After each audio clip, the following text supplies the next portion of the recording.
a very warm welcome to today's session. This is Quintessence of Being, Examining Existence and Experience course, organized by the National Institute of Advanced Studies, Bangalore. So today we have with us Dr. Saurabh Tadaria, who will be giving us a lecture on the topic, What is so touching about touch, engaging with experience. So this is a very interesting topic, and Dr. Saurabh Tadaria is an expert in the subject of phenomenology. So I'll briefly introduce Dr. Saurabh to you.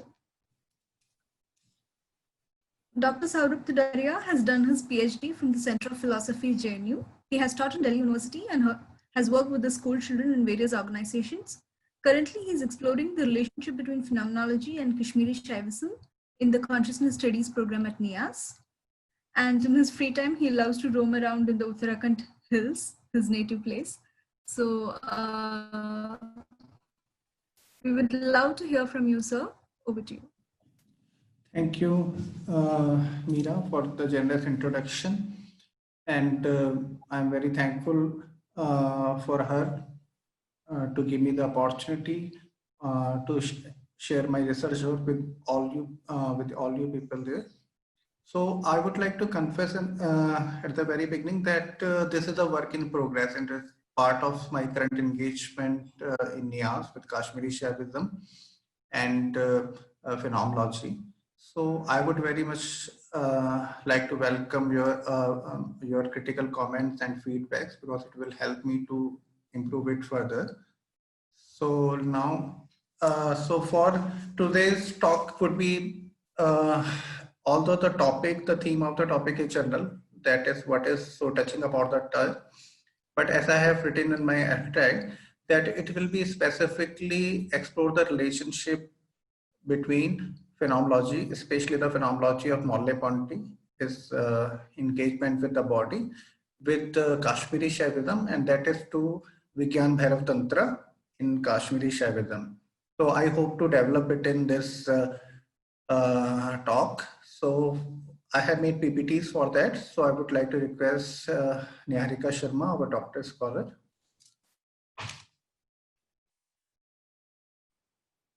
Yeah. So this is like the theme of today's talk. What is so touching about the touch? So what we'd like to explore the notion of the touch in phenomenology, especially in Merleau-Ponty's phenomenology, and also in Vigyan Bhairav Tantra. So next PPT.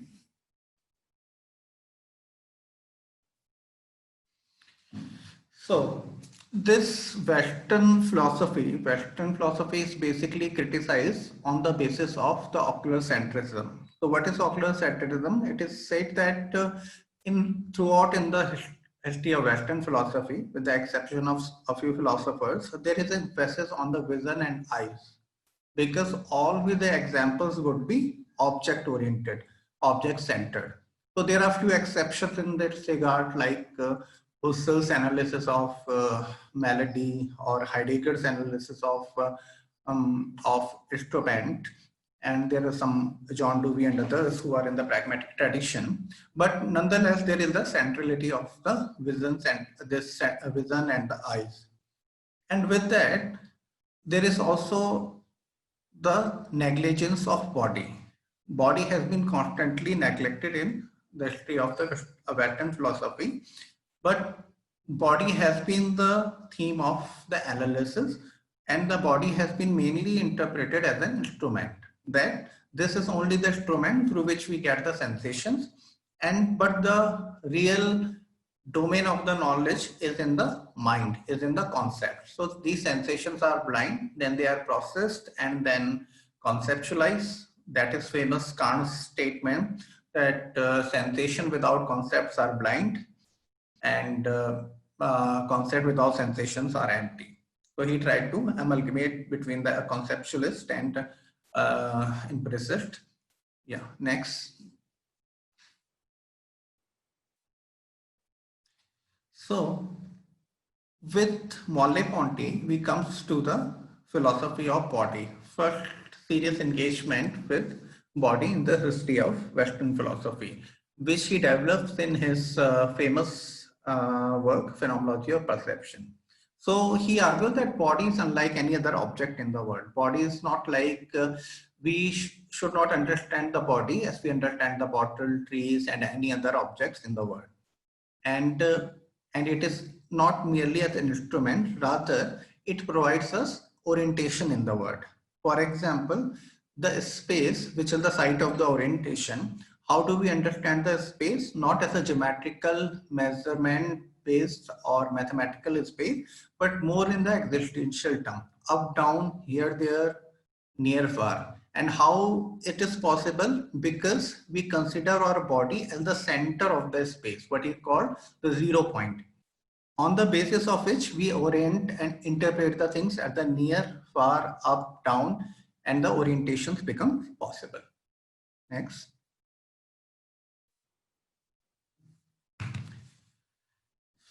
So he gives a very important account in his phenomenology of perception, which is called as the lived body. So lived body, because phenomenology is something which is always deals with the lived experiences, the experience which I am living, and I am living from the first person point of view. First person simply means from the subject's point of view. I, Saurabh, as a being in the world, how he is experiencing the different kind of the incidents, different kinds of the events in the world, and how I stitch all these experiences into my autobiography that makes me a kind of a narrative self. This is what the phenomenologists are interested in. So he says that all the experiences and the perception which we have since our childhood, they got sedimented in body. Our body become a kind of the repository in which all these experiences get sedimented. So it gives us horizon for the experience on the basis of which we experience the thing. For example, for example, how we learn any skill. Suppose we are learning driving or riding the bicycle. So at the beginning, we have to conceptualize, we have to learn the rules. There should be the laid out rules which we must follow if we want to learn any skill, like swimming, driving, or riding the bicycle. But after some times, these rules become kind of automatic, so to say. They get sedimented into our body, and as we develop the expertise, as we gain the skill, so we need not to recall these rules and again and again. So our body learn to cope up with the environment, what is called coping up. So immediately when I see the bicycle, I will straight away go and ride. I need not to always reflect, okay, I have this skill or not, whether I would be able to use in this way, use the skill in the particular way. That is not required. Every time when I enter into the room, I need not to measure, okay, I am the say 50 centimeter wide and the roof and the door is 70 centimeter wide, I'll fit in. It becomes the extension of our body. Our environment, our space becomes the extension of our body. That is why for some people, the familiar space is something where they can easily lose themselves, where their body doesn't need any kind of rules. Their body doesn't need any kind of the recollection of the rules to cope up with it. On the other hand, in the unfamiliar space, there is a lot of problem. People have to learn, look around, and then only they get used to that space.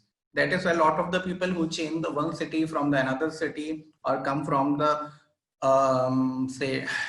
from the rural area to the urban area, they feel the problem. So this is not the psychological problem. According to phenomenology, this is the problem of orientation. And it is other way around also. The people who are totally used to the urban spaces, when they go back to their to some other rural or the smaller places, they also feel this problem in orienting themselves, because their bodies lived experience, because all the lived experience get accumulated into their body. So there is a very Merleau-Ponty explain this with a variety of the example, like of the phantom limb, that why the phantom limb experience happen. It happens because in the lived body already there is the experience where one has found the orientation in the world, while in the present body, amputated body, you don't have that lag, but still you need, because on your past experiences, we need orientation on the basis of our earlier body. So this is called as the lived body. So body awareness is non-conceptual immediate. So body awareness becomes the part of our non-conceptual awareness. It is the immediate. We don't need to recall that we have the body and I have to use the body in such a way in order to cope up with the environment. Next slide. So this is Merleau-Ponty of Phenomenology of Perception, in which he was engaged with embodiment, and that has been remain his constant motivation body. So in the later part of his life, famously the book, some other books, especially Visible and the Invisible, Chiasm and other books, he analyzed the body further, and also in the Phenomenology of Perception, he analyzed the double sensations of the body. He says that body has quite a peculiar kind of the characteristics. He gives the example of touching and touch. For example, if I touch my left hand with my right hand, after some times I will feel that, so first I feel that my left hand is touching my right hand, but after sometimes I feel my right hand is also touching my left hand. We can do this experiment right now, that whenever we touch our left hand with the right hand, after some time we won't be able to tell which hand is touching and which is getting touched. So this is the peculiar double sensation of the body. When it does something, it not only touches it, but also get touched. And this doesn't happen with my body also when I shake the hand with some other person. So there is also the double sensation of touching and touched. When I touch the water, when I touch the leaves, there is also a kind of the experience of touching and touched. So this he calls as the intertwining. He says this is the intertwining between the self and the world. In this space of the touching and touch, in this ambiguity of touching and touch relation, there is certain ambiguous sphere which intertwine the self and the world. We never know where the touching has stopped and the touch has been started. So this he called, we cannot understand the world simply in the fashion of the subject and the object, self and the other. There is a kind of intertwining in this ambiguity, in this kind of a slippage between the self and other and the self and the world. This can be called as unity in difference. So the word is something, self and the word is something, consciousness and the word is something which are united also, which are same, which are united. There is a unity, but there is also a difference. There is nothing like an idealism that we have totally reduced the matter into the consciousness, nor it is a reductionism like a materialism that the consciousness is totally reduced into the matter. It is something, the unity in which the difference has been maintained and restored. So this he gives a name flesh. That flesh is something which is bind the self with the word, consciousness with the matter. So this is elaborately he discusses in his famous book, Visible and the Invisible. Next slide.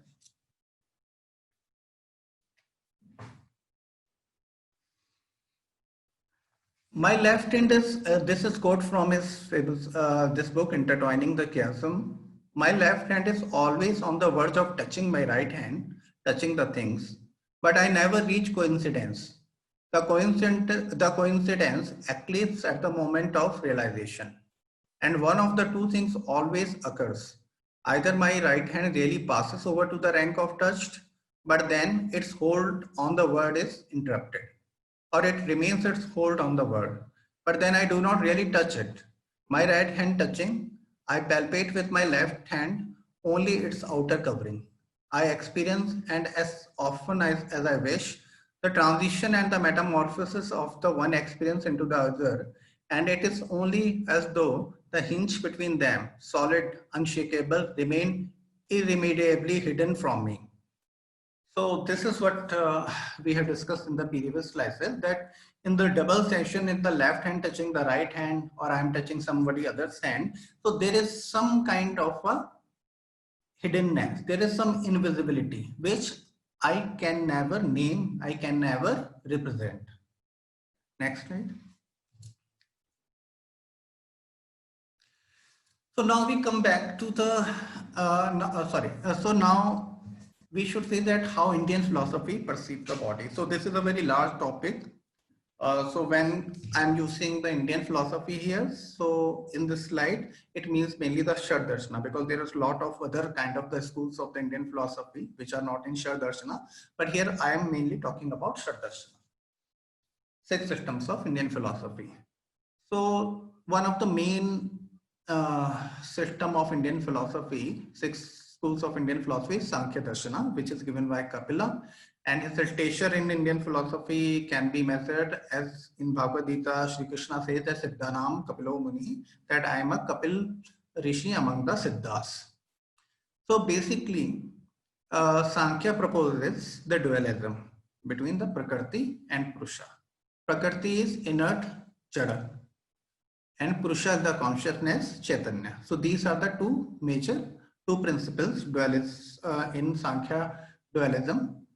And creation happens through the Prakriti and its 25 element, which is Sankhya cosmology, which is like a very detailed, in which the Prakriti and its various Tanmatra, Panchatattva, and Indriya, and every other thing. So altogether there are 25 elements which through which the creation happens. Yeah. Next slide. So what is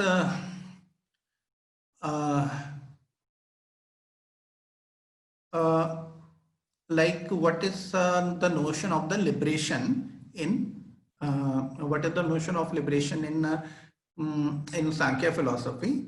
So the liberation notion is like, it is called as the Kaivalya. That Kaivalya is something where the Purusha realizes essential difference from the Prakriti. That Prakriti is something different and I am different. Prakriti is a Jada, I am a consciousness. Prakriti is Kriyatmaka, action oriented, Trigunatmaka, it operates on the basis of Sattva Guna, Rajas Guna or Tamas Guna, while Purusha is consciousness. So this is called as the Vivek Khyati. Vivek Khyati means the ability to discriminate between the real and the unreal nature. So this is like in the Yoga Sutra of Patanjali, which is completely subscribed to the philosophy of Sankhya, except because they believe Yoga Sutra, Yoga Darshana believes in Ishvara, God, while Sankhya doesn't believe that. So it also follows the same kind of the principles. In the Sadhanapada Yoga Sutra, there are various kind of the meditations has been given, and especially Yam, Niyam, Asan, all the Ashtanga Yoga, Ashtanga Pada is there, but ultimately one has to go into the Nirbij, Nirvikalp kind of Samadhi, where the Purusha differentiates itself from the Prakriti. So it based on, so liberation or Kaivalya is based on this understanding. Next. So now we come to the heart of our argument, which is based on Kashmiri Shaivism. So Kashmiri Shaivism is also known as Trika philosophy, Pratabhigya Darshan. So there is a whole debate on it. I think Niharika Sharma can, she is working on that. She can actually elaborate this. So this is called Trika philosophy, Pratabhigya, doctrine of recognition. So fundamental principle is that Shiva and Shakti are inseparable. Shiva is the ultimate God principle, ultimate consciousness principle, and Shakti is all that is manifested in the world. So they argue that the ultimate principle, Shiva, cannot be distinguished from its power, is Kriya Shakti, which is Shakti. So that is their fundamental argument, that Shiva and Shakti cannot be separated, as the fire cannot be separated from its power. So from the phenomenological point of view, I can say that this argument is a phenomenological. So this is the argument of the phenomenology against the speculative philosophy. So phenomenology argues that we create a substance-oriented philosophy when we say, okay, there should be the substratum of fire. So this is so, and only in the thought we distinguish between the fire and the substratum. Fire, its power, and its actual fire, its power, and its substratum, what is called substratum of fire. Fire from its power. But in actual, wherever we find the fire, there is always, it is indistinguishable from its firing capacity. So as Sartre says that whenever only in the thought we can distinguish between the red color and the red object. Whenever in actual we always find the red color, we can never see the red color independent of its object. We can, that is why I famously said that we can never think of the red, because whenever we think of the red, it will always be in some object only. So similarly, so whenever we have to think of the Shiva, it is always inseparable from its Shakti. Shakti and Shiva are one thing, only in the thought we are distinguishing it. So creation is the play of Shiva. So this creation is actually the play of Shiva. Playfulness is the freedom of Shiva. So he doesn't get bind by playing, because it is the fullness of its Shakti. It arranges this play. So by this play of creation, he doesn't get bind. So this is like a larger principles of Kashmiri Shaivism, which of course the scholars in the Kashmiri Shaivism can, there is so much textual and the exegesis on these principles, but I'm not going into that because I'm not expert on that. My job is just to see how this fundamental principles of Kashmiri Shaivism is percolated and how it is having the impact on the ritualistic and the meditative practices of Vijnana Bhairav Tantra. Next slide.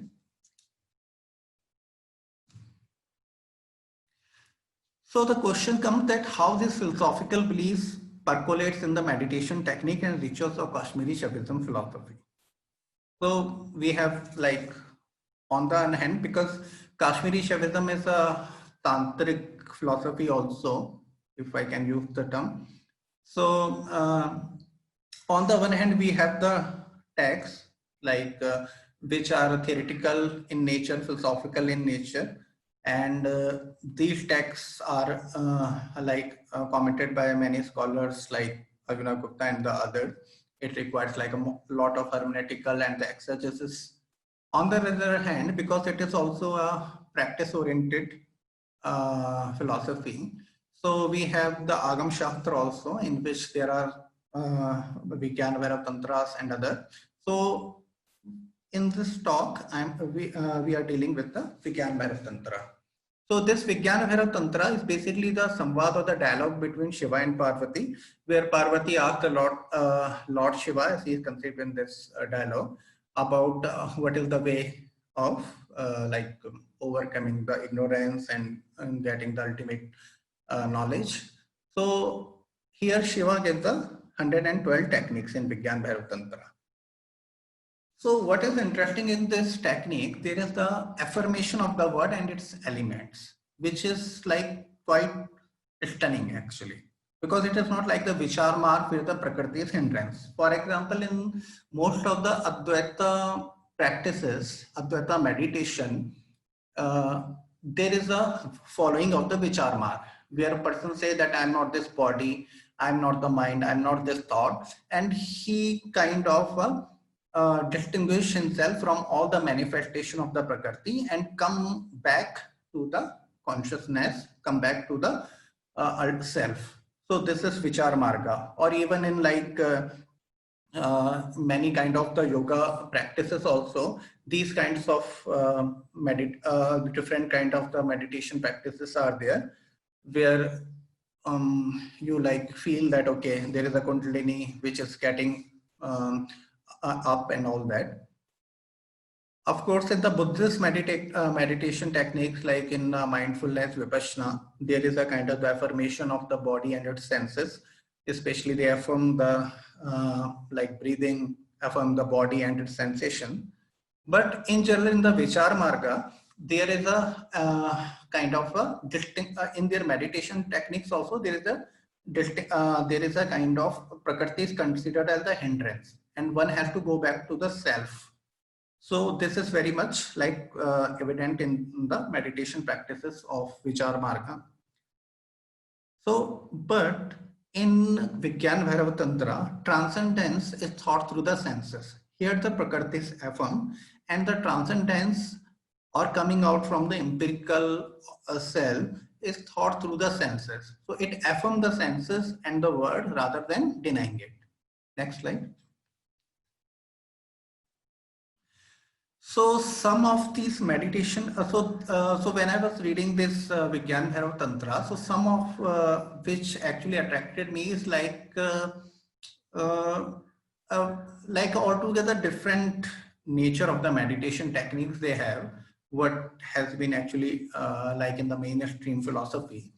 So I have paraphrased some of these techniques, which will show that how like there is a affirmation of the word and the senses. Like at one place Shiva says, when you eat something sweet or drink something pleasant, merge your mind in that blissful state. While listening to musical instrument, be aware of the joy. When sleep has not come but wakefulness is over, be aware of that in between states. While seeing a beauty, don't let any thought come and merge in the joy of that beauty. Merge in Shiva. When you see a friend after a long time and the joy wells up in your heart, be aware of that joy.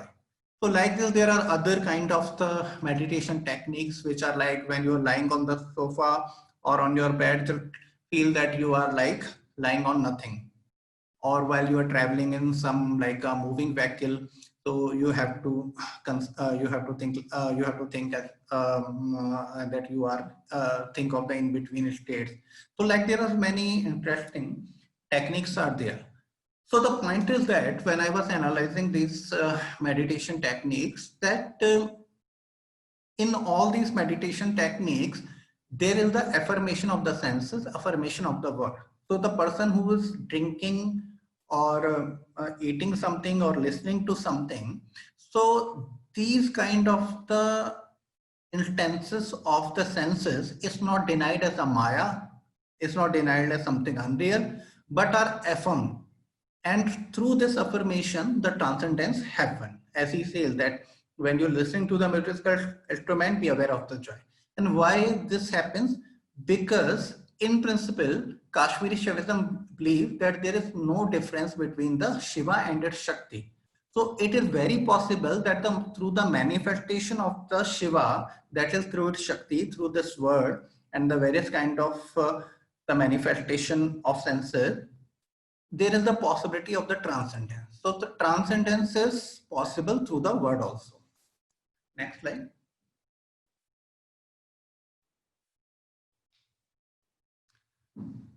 So what I have been trying to achieve in this talk, that the notion of the flesh in Merleau-Ponty's Invisible and the Invisible, which he develops, that can become a useful tool to interpret or understand the notion of embodiment in Vigyan Bhairav Tantra.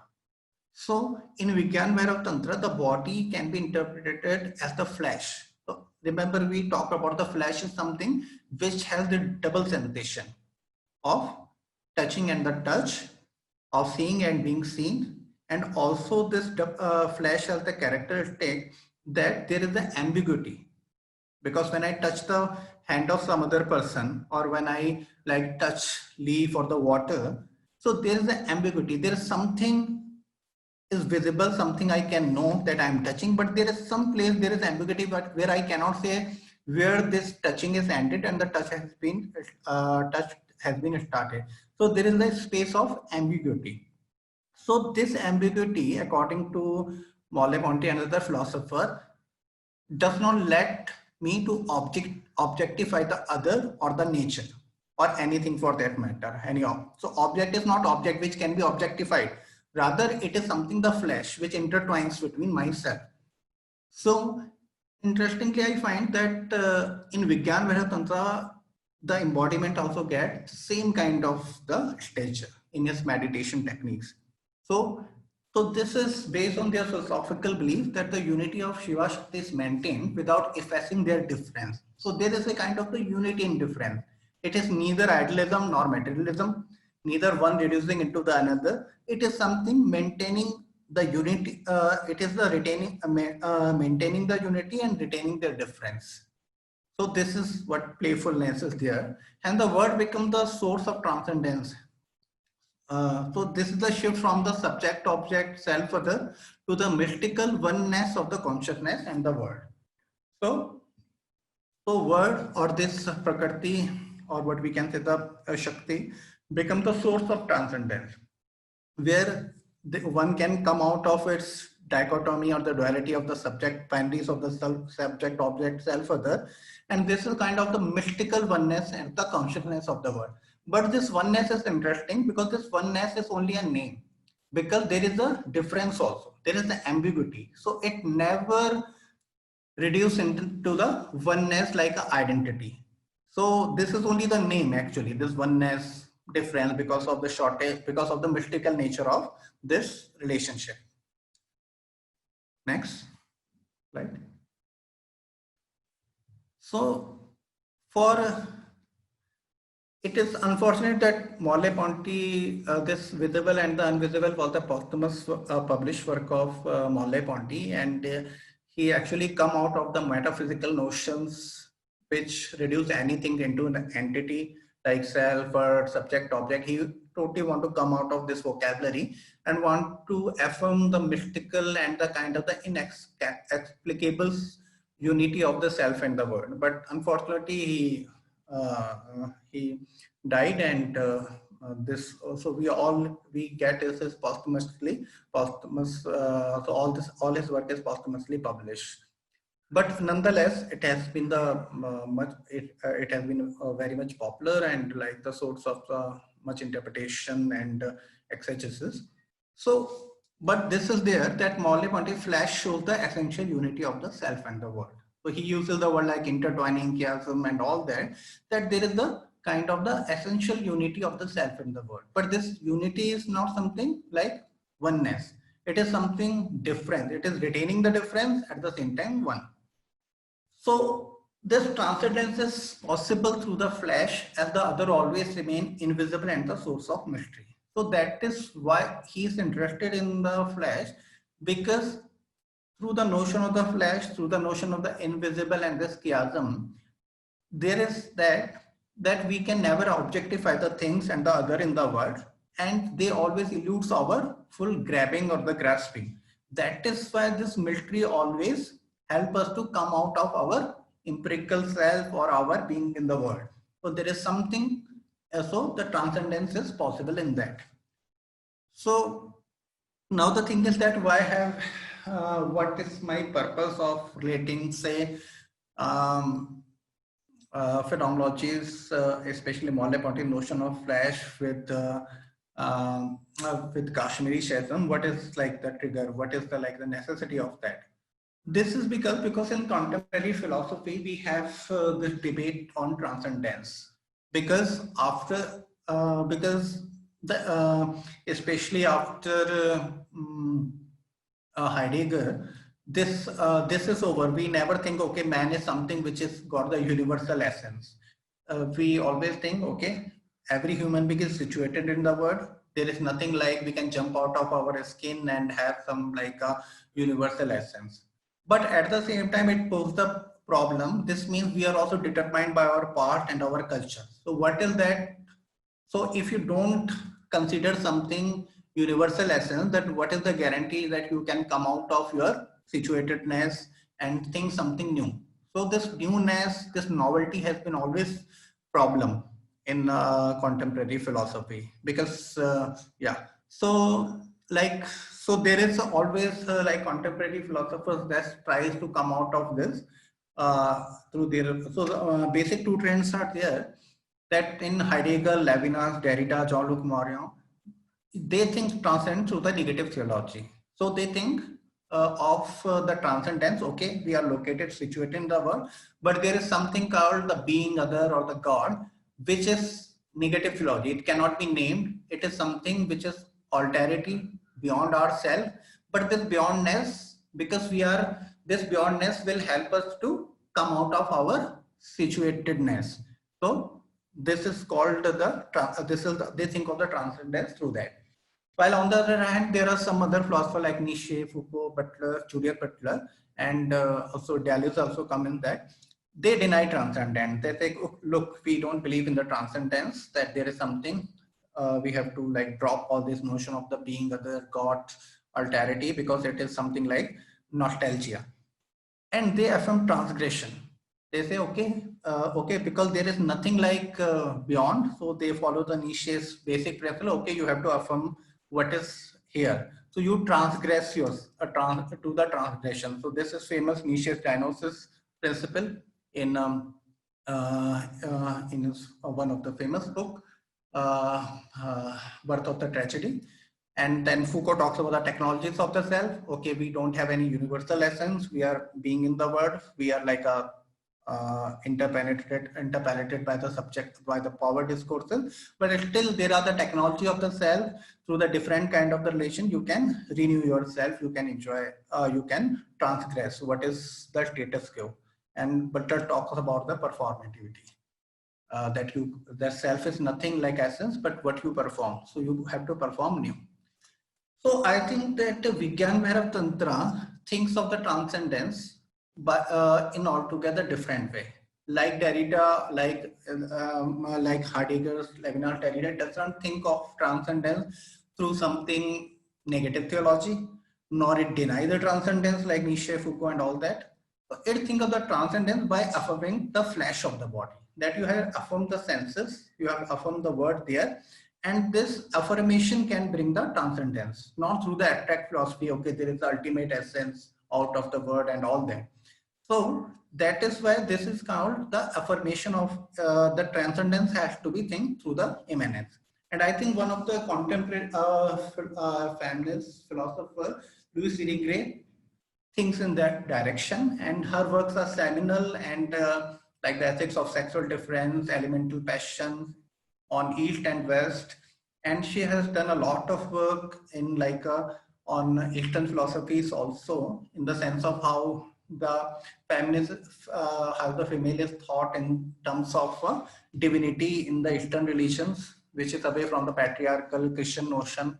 Also, how this affirmation of like the touching and touch can help her to think of the heterosexual relationship, or to different from the domain of the patriarchy, in which one suppresses the another, male suppresses the female, but there is called of the being with, affirmation of each other's being. What happens in the love actually, because in the love, in the true love, not true love, like in the love, what she says, eros from the Greek, that there is the affirmation of each other's being. So this, she says, so this is because both are in the flesh, because the flesh is something which touch and not objectify the other. It also get touched. Yeah, next slide. So she says about this, we must go back to a moment of the pre-discursive experience, recommence everything, all the categories by which we understand things, the words, subject-object divisions, recommence everything and pause at a mystery as familiar as it is unexplained, of a light which, illuminating the rest, remains at its source in obscurity. Iri Gray, An Ethics of Sexual Difference, she says, so as we have discussed, I have told that it remains a mystery. The relationship, the flesh remains a mystery because we don't objectify the other and the world. So just to sum up the today's talk, what I have tried to achieve, tried to do, that basically in phenomenology, we talk about the in phenomenology of Merleau-Ponty, we talk about the body, and he gives the different interpretation to the body by affirming on the double sensation, that the body has this peculiar characteristic of double sensation. When we touch the things, we also get touched, and through this he gave the new word which is called the flesh, that in the that the flesh also get touched, and also, the flesh of the word is something, there is nothing like the subject object nature and the consciousness difference, but there is a kind of the mystical unity between them. And this I have tried to show through the Vigyan Bhairavtan Kashmiri Shaivism philosophy, which basically affirms the unity between the Shiva and Shakti. And this is actually manifested in their meditation techniques.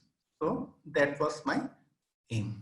So thanks a lot. And I would like to, at the conclusion of this talk, I would like to thank you, NIA CSP Tata Trust project, which gave me opportunity to be part of this wonderful project where I can explore my current research interest. And of course, I will be thankful to Professor Sangeeta Menon, who is head of our Consciousness Studies Center and Dean of Humanities. She has been constantly motivation and inspiration throughout.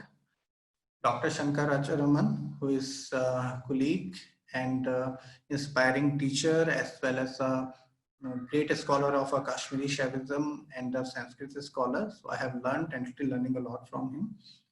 And Meera Kumar Menon, she's a doctoral scholar, PhD scholar, as all you know, and she has conceptualized this course and conceptualized in the manner where the people who are in the different kind of working in the, we are working the different domains, but we can come up with our themes and can share with the people. And of course, and Niharika Sharma, who is also doctor scholar NIA CSP, and she has been constantly helped throughout despite of her busyness with her academic engagement. She sent me constant help. And Ashwini ji for all the technical and support and otherwise. So thank you all for your patience, and I hope this made sense. Thank you, sir. Thank you so much. It definitely made sense and was a beautiful presentation. I thoroughly enjoyed it. I'm sure everybody else did as well. So now we can take a couple of questions. If you have any of them, please put it up in the chat box and we'll start taking them.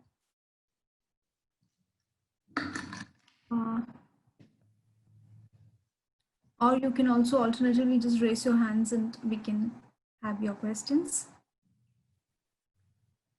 So I think I'll just begin by asking one. I was just wondering, you spoke about, this is more like a clarification, that transcendence is possible through the flesh as the other always remains invisible and a source of mystery. So what exactly did you mean by that? Yeah. So this is actually explained by, especially by Louis Irigaray. So actually what Merleau-Ponty does, he said the flesh is something which has this double sensation of touching and touching. It does something, it's also get touched. Now Irigaray says that here is the this actually the ambiguity, because what is the ambiguity? Because when you touch, you never know at what moment the boundaries of the touching has end and the touch has been started. So there is a kind of a overlapping and intertwining between the self and the other. Now for Irigaray, this is the ethics of the sexual difference. So this is, she says, actually the difference has to be understood in this way. Because what is her argument? That in the patriarchal notion, you objectify the other. That okay, so this is like the grabbing and something like that. While you have to let the other speaks to oneself. So that can only happen when you treat the others as the source of mystery, source of ambiguity. So if you like totally know it, so knowing means to objectifying it.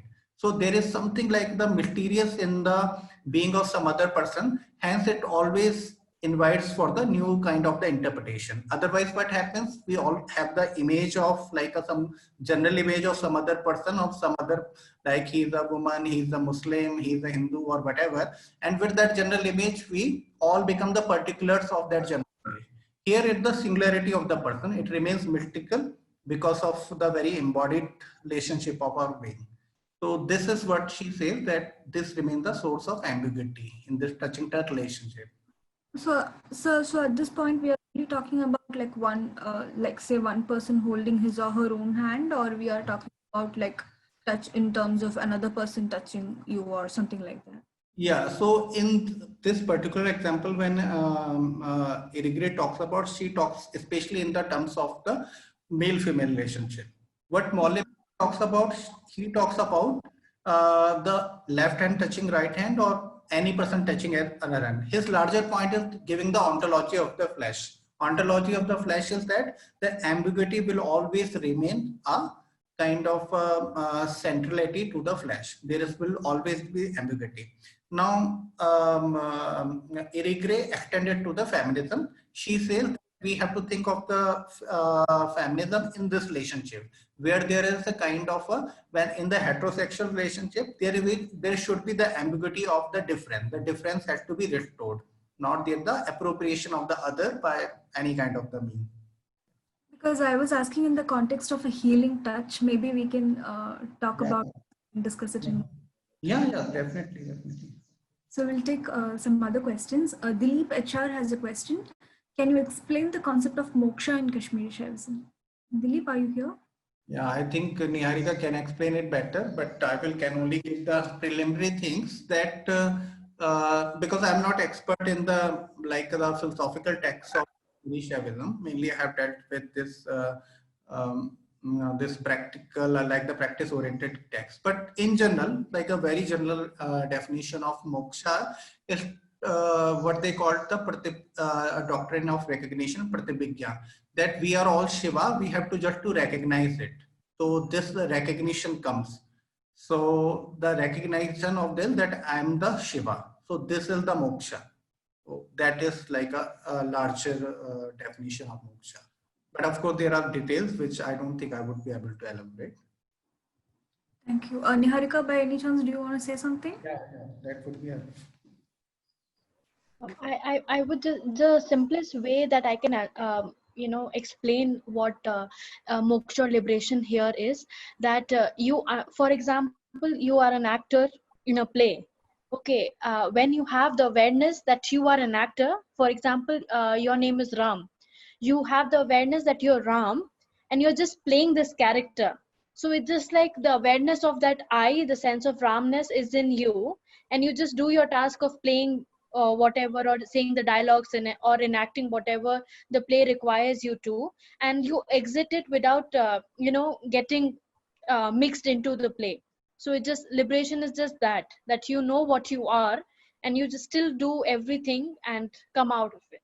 So that's the simplest way I can explain moksha to you according to Kashmir 7. Thank you, Niharika. Take the question from Vinod. Vinod, can you unmute yourself?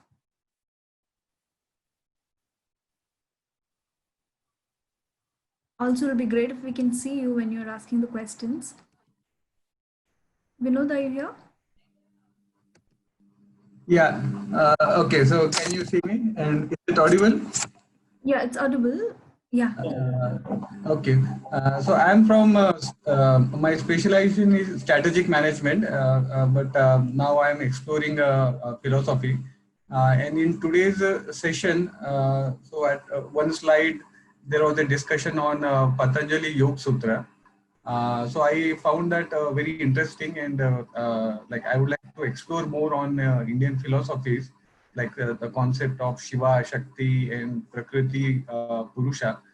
So I wanted to know maybe some books or some guidelines through which I can explore more on these concepts. Yeah. Thank you very much for the question. And I think for this, actually, I think the best way to answer this question, that if you could watch the first, I think the lecture there is in Nyasi, in this course only, there is lecture by Niharika Sharma on the 6 systems of Indian philosophy. So she has given the a lot of details and the references of that. And she and Dr. Shankar Rajaraman, they are expert in Indian philosophy. But what I am but your question is very important. So I just tell you that why I have used the Yoga Sutra and what was my aim. My aim was that actually that there are the philosophical texts where there is a kind of philosophical exegesis, philosophical principles. My interest was just to see that how this meditation techniques, like when I see the meditation techniques which is proposed by Yoga Sutra, the meditation techniques which are proposed by Buddha, like in the mindfulness and all that, and in the Shaivism. So I find they uses kind of a remarkably different kind of the meditation techniques, or like in Ramana Maharshi Homai, that is a different meditation technique. So I was just wondering that how these philosophical their beliefs on the matter, on the prakriti and on the consciousness, how it percolates also in their meditation technique. And of course, uh, in future, I would like to do some study of the rituals also of Kashmiri Shaivism, that how in the rituals also there is a kind of affirmation of their philosophical principles. So that was the larger aim. In that context, I used the Yoga Sutra, because in the Yoga Sutra, I think in Sadhan Path, there is most of the meditation techniques which are given to focus the mind. They are more imagination oriented, right? They are nothing like in Vigyan Bhairav Tantra, when you're eating something, when you are going on the traveling, still you can meditate, still you can realize the Shiva. While in these kind of the meditation techniques, you have to sit in the posture, you have to imagine something. So this I find the the difference between that. While only the yam niyam are that which you can do when you are like going out, being in the world. While in Kashmiri Shaivism, like in Vigyan Mehra, there is no difference as such. Even when you are in the world, you are meeting the friends, you are doing anything, sleeping, still there is the possibility of realizing the Shiva. So which I find striking. Thank you, sir. Niharika, you wanted to say? Thank you. Yeah, for Samkhya Darshan, sir, you take up any English translation for Samkhya Tattva Kaumudi. That's the main text for Samkhya Darshan. And for understanding Vedanta and having an overview, you can just buy any running commentary of Brahma Sutra in English. There are very good running commentaries from Brahma Sutra. You'll understand all philosophical schools and also what Shankaracharya had to propound about his philosophy.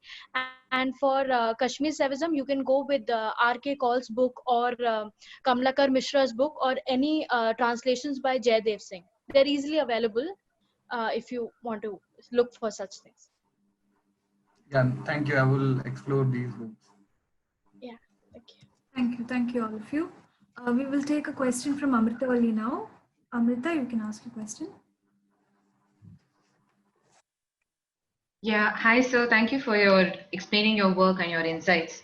I had two things that came to mind. When you spoke of the Shiva and Shakti ideas in Trika philosophy, you defined the Shiva principle as the ultimate conscious principle and the Shakti as the ultimate principle of manifestation. You also mentioned how Shiva and Shakti are inseparable entities. Isn't this something, can we liken this to the idea and phenomenology, the basic idea that consciousness is always directed, there's a directed intentionality. You always have to be conscious of something. There is no existence of conscious separately. That's one. And my second question was basic. Oh, okay. Can we just take one by one, because this is an important question. So let us go into first, then we'll take second part. Yeah, so this is very interesting question. I think this insight is like apt, that in phenomenology, as you rightly referred, that there is a principle of intentionality. The consciousness is always the consciousness of. And phenomenology talks about the intentionality because they want to come out of the substance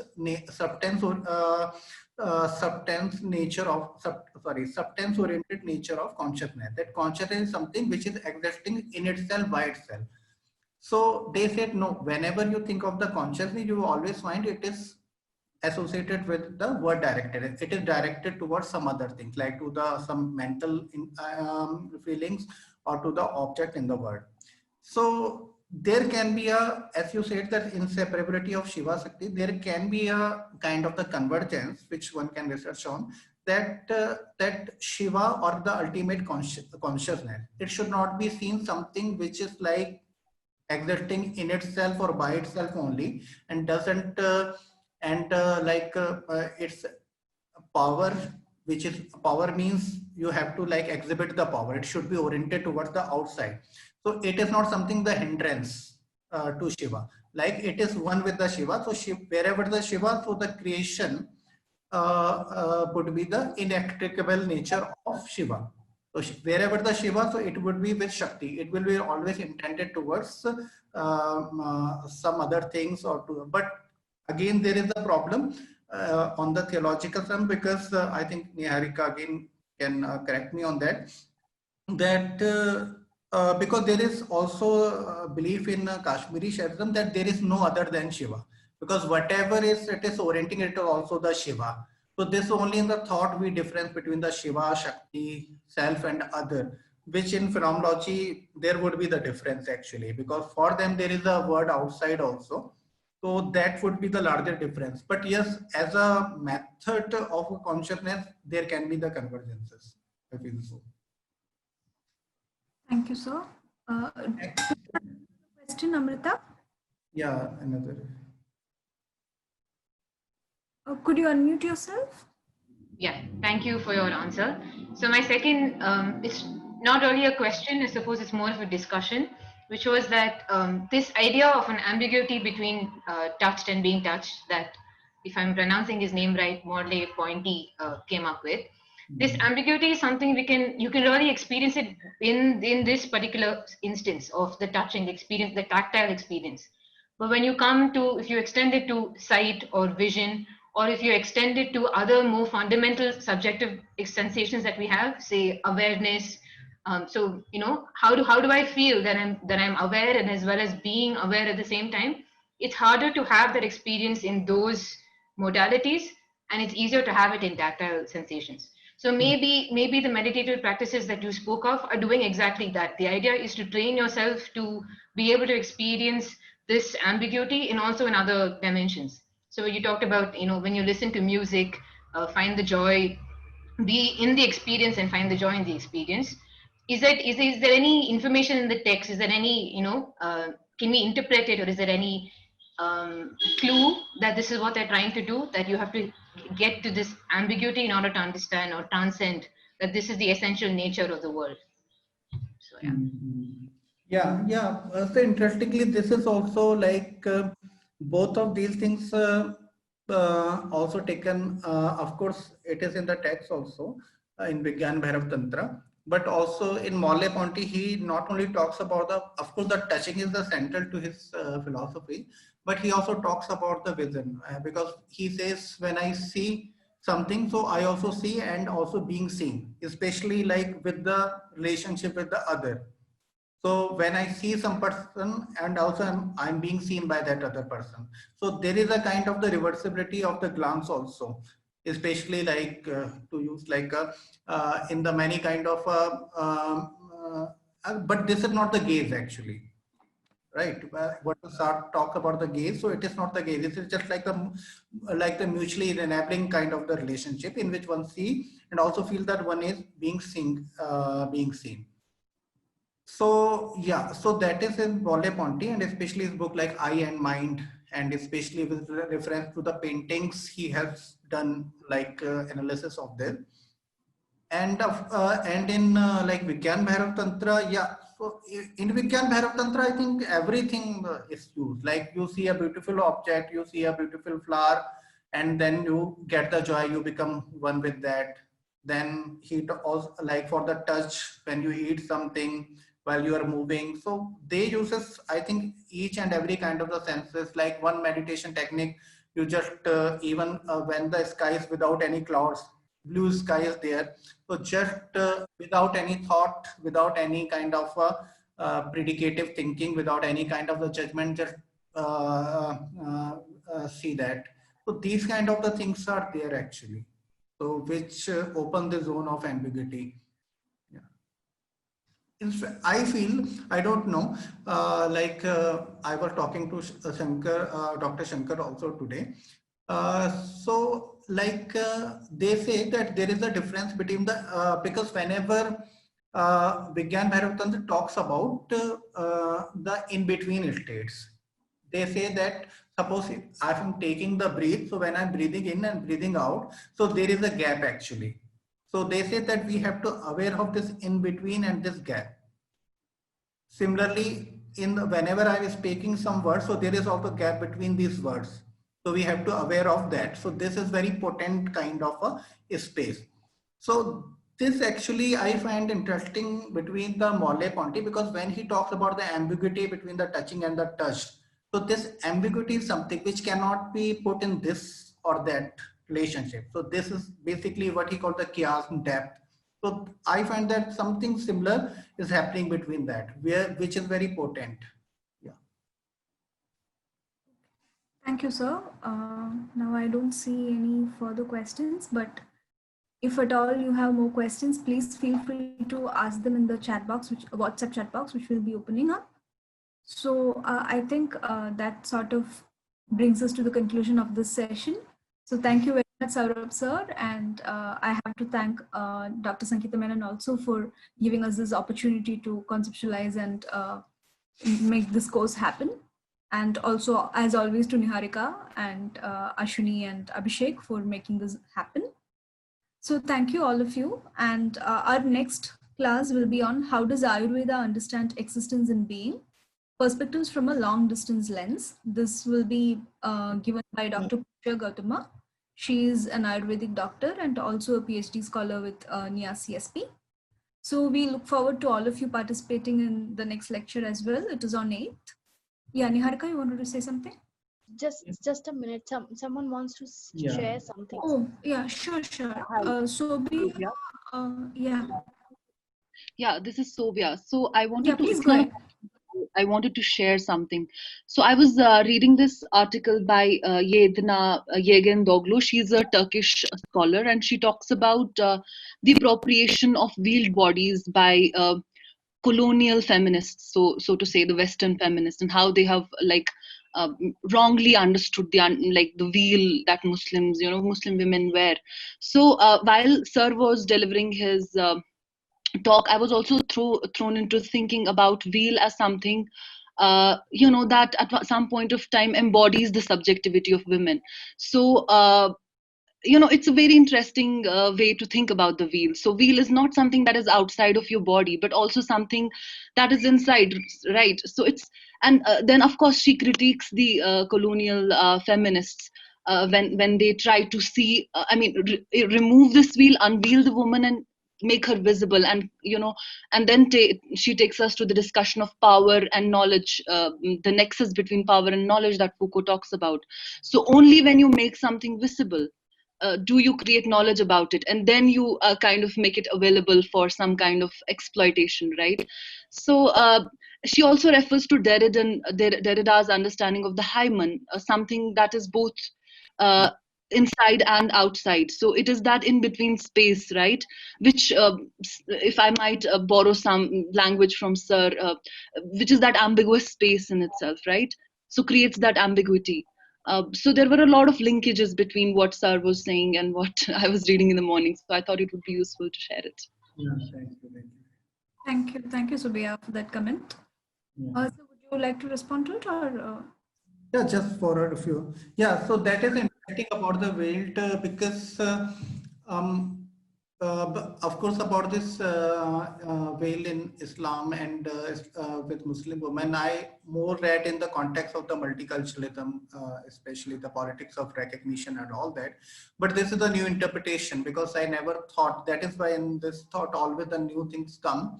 So I also so that is, I think the Foucault would always that this is the visibility and making something like object. There is a relation between the visibility and objectifying. Exactly. So in Derrida, the interesting thing is that how these veil or anything which we create something as both neither inside or outside.